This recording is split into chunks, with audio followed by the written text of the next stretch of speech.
Okay, hey everyone, it's Lucky Shot here, and well, I haven't been making videos in a while, and I just decided to start. Yeah, I've been gone for quite a while, so I just started to start. I've been having, life. So yeah, let's start. Anyway, this video is about the worst weapons of TF2, and yeah, if you watched the first one, you should know. So let's start with Demo Man.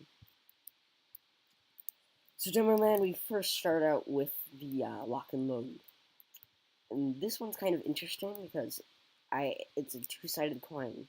Let's say if I'm using the lock and load, I want to destroy sentries. This is perfect for it because obviously sometimes you can't, and with the projectile speed, it works, especially if you can aim well. But if you're using it as a crutch and just using it because of the extra projectile speed, then this turns into the worst weapon. Keep in mind, this is not the worst weapon if you're going for sentries, but if you're just playing regularly with this, it's kind of just sad to see people use it. Anyway, for the next okay, I know that was short, but the next part, I kind of have a reason to it, is Tide Turner. No, I'm joking. It's not a Tide Turner. Tide Turner's actually made kind of a comeback, I don't know. Anyway, the Tide Turner, it's not the Tide Turner. I have it equipped just because I have it normally equipped. And the reason it's there instead of stock is because I really don't think there's any worst demo secondary. Really, you could say it's the sticky jumper, but sticky jumper's fun, man. Okay, let a man have his sticky jumping dreams. Even though that sounds wrong. Never mind. Anyway, so it's kind of I'm sorry I'm getting this short. God, I cannot speak today. A short explanation for these. It's just because I want to, because there's gonna be 6 instead of 3, unlike last video. And so yeah, I just want to point that out. I'm sorry if I didn't mention that, which I didn't. Oh well.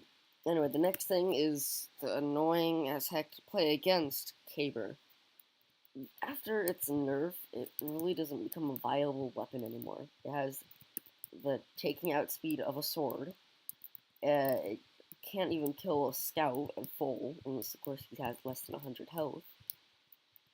And really, it's just a terrible weapon because you can't equip it, really, and no random crits, and then deploys ran. It's trash, really. Just the exact same thing as stock, but it just has a little explosion that hurts you too, unless you want this taunt, of course. If you want the taunt, that's okay, but it's not really a viable weapon.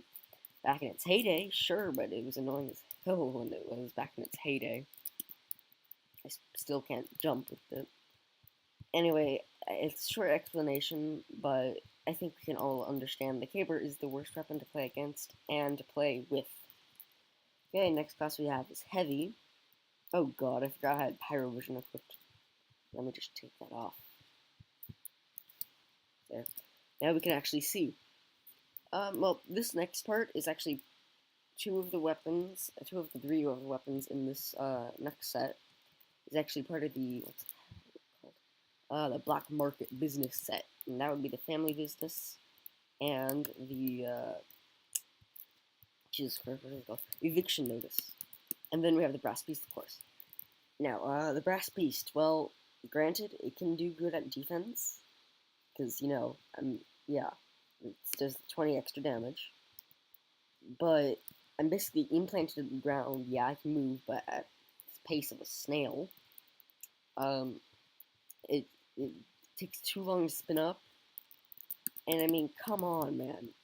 Sure, I'm gonna go kill a lot of people at this speed, but even a heavy that's wounded with 1,000 rockets, I don't know what I'm saying anymore. I'm sorry if this isn't the best video. I think I have a cold or something. But, yeah, this is what I guess I'm doing. Sorry. I have a cold. Anyway, the reason it's the worst is because it's okay at defense, but Sasha or Stock can do much better at defense and still be able to do offensive. The next thing is the family business. Why did I have to look at the name? And the reason why this goes on this list is because, sure, it has a lot more, meaning that you can technically deal out more damage. But with that damage penalty, you'll have to need more shells and longer reload just to kill someone, meaning that you should just be using stock instead of this. Granted, it became fun while using Fat Scouts, but other than that, you really can't use it for anything else. Although it does have a cool weapon design. The next and last thing is the eviction notice, which I've noticed crits like madness. Literally, it's because it's probably the faster swing speed, meaning that you can deal out more crits, but that doesn't mean you can deal out more damage, certainly not. This thing is basically the Fan of War for the heavy, only giving him a speed boost whenever he hits someone instead of marking them for death, making it worse than the Fan.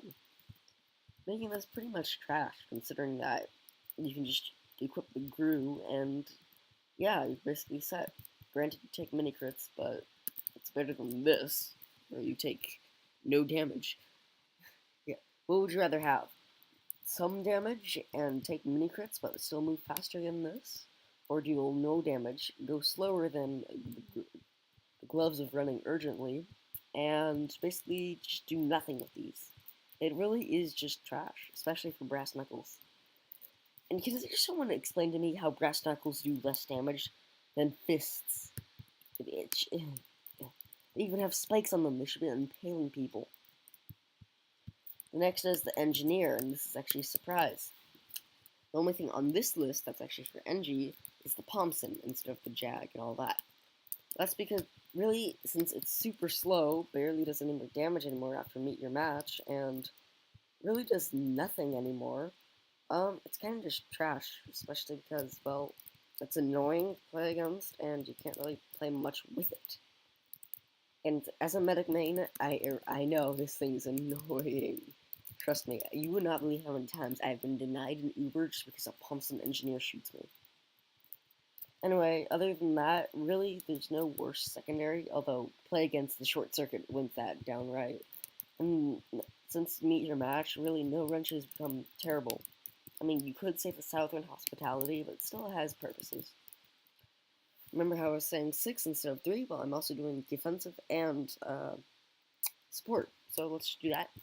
For the medic, we have the Overdose, the Vaccinator, and the, God, what's it called? The Solemn Vow.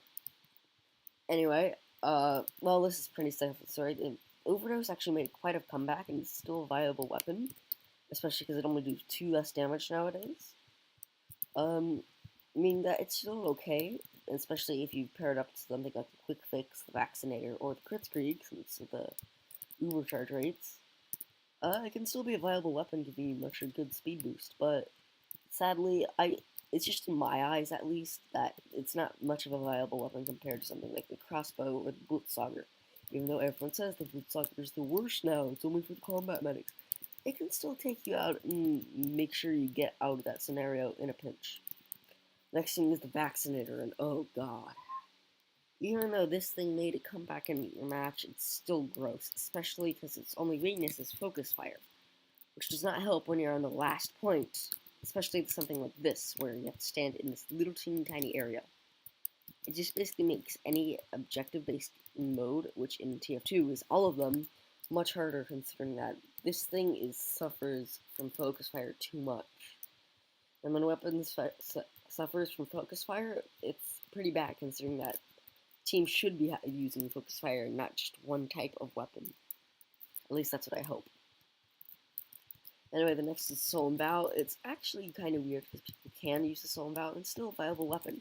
It's just that out of medics melees, this one's the worst considering that, I mean, come on, 10% less swing speed just to see enemies' health? It's kind of, why?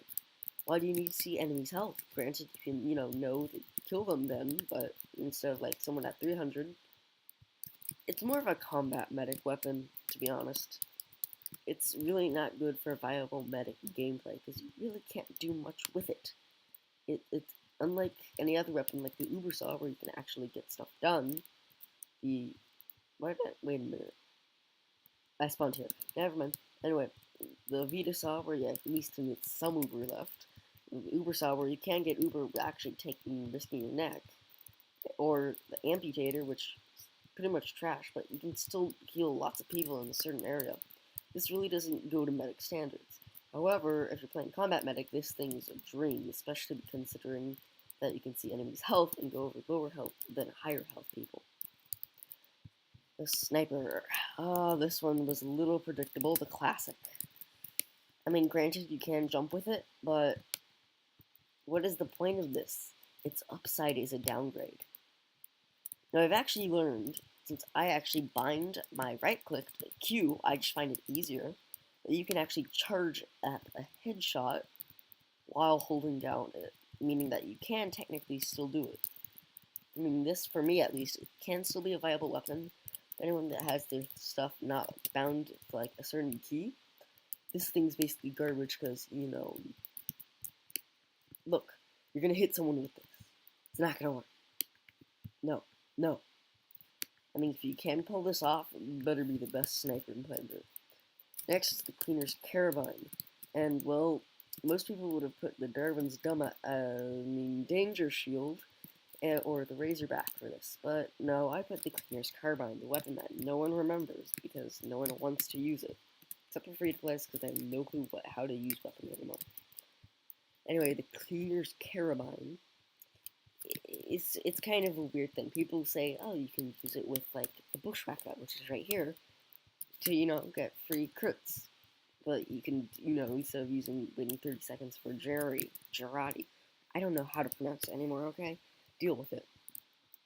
Anyway, but let's look at it this standpoint. Have 8 seconds of crits that you'll never have, or have 10 seconds of crits that everyone can use, and you can actually use your Bushwhacker. Speaking of the Bushwhacker, it's actually the worst weapon for sniper. It kind of depends. If you're using something like Gerati, then it's okay, but if you're using anything else, this is basically just a worse weapon, considering that whenever you have it out, you get 20% more damage taken, and no random crits, making it straight downgrade unless you're using Gerati and have Gerati permanently, you know, like Gerati on you at the moment that it's not recharging. Anyway, the last and final class of this series, so we can finish it, is the Spy. Anyway, the first weapon is, well, Valve considers this a secondary and this is a primary, but, you know, let's just do this first because it comes first. The Enforcer. It kind of made a comeback in your match, but let's be honest here, the only really thing this is okay with is fighting the Vaccinator. And since it's probably the worst weapon and not many people use it nowadays, it really doesn't have any practical use. Granted, you only have one shot and it can still take down some low health people, but it really can't do stuff compared to stock. The next is the Your Eternal Reward, and people love this weapon apparently, even though it should be downright hated. Granted, on a really good spy, such as, I don't know, Stabby or Mr. Paladin. Okay, I'm not kidding this. I'm sorry, I reference YouTubers sometimes. Anyway, in the hands of a good spy, this is actually a really good weapon, considering that you can literally get anything else, but for a new spy, or someone like me, it's your worst nightmare. Or should I say, your eternal nightmare. Okay, do we have an MP3 of that? The, I don't even know what that drum roll thing is. I don't know. I'm sorry. I have a cold still, okay? Anyway, the Your Eternal Reward is just sad because really, if you can't get that first stab, you're basically screwed for the entire game. You can get the first stab, you can pretty much trick everyone. But as long as people, you know, do the thing called spy checking, you can't escape with this weapon. Especially if you use the Dead Ringer, where you have no disguise and you can't turn invisible. You're screwed. Now, you can use this next weapon as the worst weapon, actually, for spies, Watch, as a good thing to use with Your Eternal Reward, but by itself, it's not that good. It's the Cloak and Dagger, and you can tell it's the Cloak and Dagger, because I have it equipped right here, and whenever I stand still, it stops and starts going up. The reason this is the worst, unless you're using Your Eternal Reward, of course, is that it takes too much, God, whatever it's called, too much cloak in return, so meaning you'll have to stand still more instead of actually moving around, especially unless you use like something like the L'Étranger or something. But if you don't use the Electron J, you use something else, it's really trash. Even if you use the Electron J, you'll still have to stand more around than anything. And especially it's worst when you're doing something like you're about to capture mid and you're right here, right where it's a popular place to go. Oh, your cloak ran out. Gotta stand still, and hopefully no one bumps into you. And then the last one, and the last weapon for the entire series is the red tape recruiter. I mean, this one's obvious, okay? You really don't need anyone else to tell you. I'm not going to even tell you what it does. That's how mean I am. You could just read this, by the way. Pause the video. Anyway, yeah, so that's the worst. I'm sorry if this series was a little shorter, especially this episode, but I had a cold, and yeah. So please like, comment, and subscribe, and please tell me what series you would like me to do yet next, or basically just what to do next. Bye.